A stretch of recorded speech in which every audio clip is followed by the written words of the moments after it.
Hi guys, Going Green Mom here with another Foodie Friday. This week we have beef and broccoli. Now, this is the second meal that I actually used when I was getting rid of my initial symptoms that I had been dealing with for so many months, right after I had found out I had histamine intolerance. And I had been eating my go-to low histamine meal for about a week and a half. I will link that in the cards for you and in the description down below.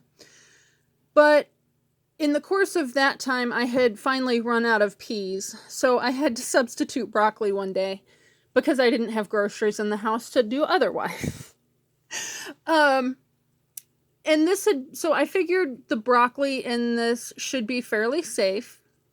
And this was actually a meal that I had not started eating until I started having problems, and I knew it didn't increase my problems from what I could tell.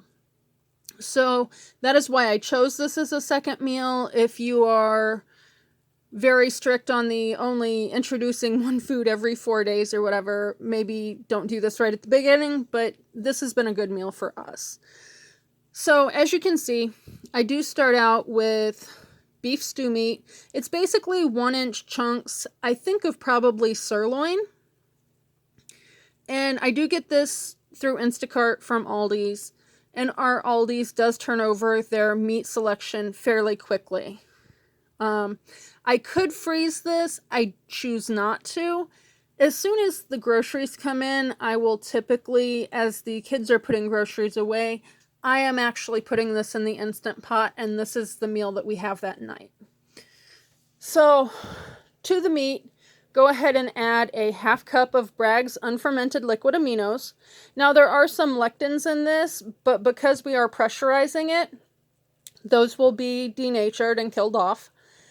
And then we're also adding a healthy teaspoon of ginger, which is a natural antihistamine, as well as about a tablespoon and a half of minced garlic, which, again, is a natural antihistamine.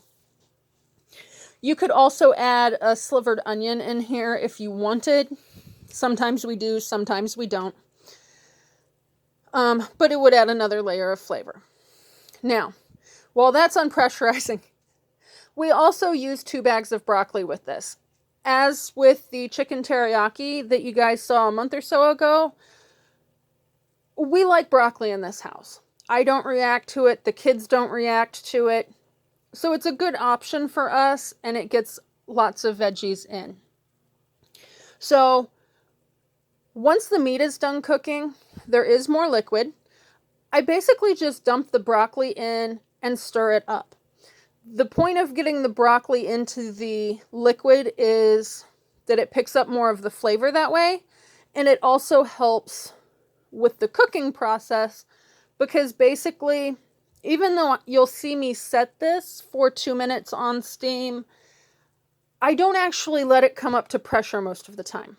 Now, if you have an actual Instant Pot, you can set that setting to 0 so that as soon as it comes up to pressure, it will automatically depressure and just be on leave warm.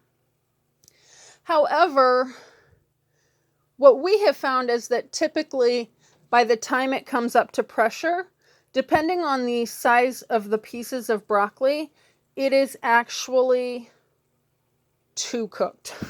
So, I typically will just set an alarm, or I will look at the clock, and then I gauge that way to determine, okay, it's been 6 or 7 minutes. I should probably check and see if that broccoli's done. And yes, we do grab stuff with our fingers when it's super hot and try it anyway. Don't do that. That's not a good idea. But anyway, so it's a very simple meal. It's fairly hands-off. Just dump some things into the Instant Pot and let it do the work. And it can also be served with rice if you need it to be a little bit bulkier. So I'll see you guys on Tuesday. Have a great day. Supper's ready.